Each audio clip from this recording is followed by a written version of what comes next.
চিরপ্রতিদ্বন্দ্বী পাকিস্তানকে হারিয়ে এশিয়া কাপের ১৭তম আসরের শিরোপা জিতেছে ভারত। তবে পুরস্কার বিবরণী মঞ্চেই দেখা গেল দুই দেশের বৈরিতার চূড়ান্তটা।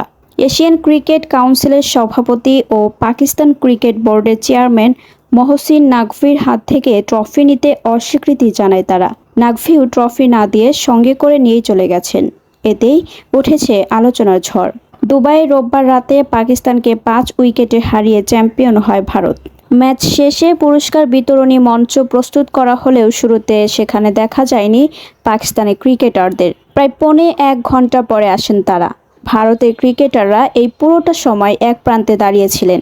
লম্বা অপেক্ষার পর শুরু হওয়া পুরস্কার বিতরণ অনুষ্ঠানে ব্যক্তিগত পুরস্কার গ্রহণ করেন তিলক ভার্মা, কুলদীপ যাদব এবং অভিষেক শর্মা।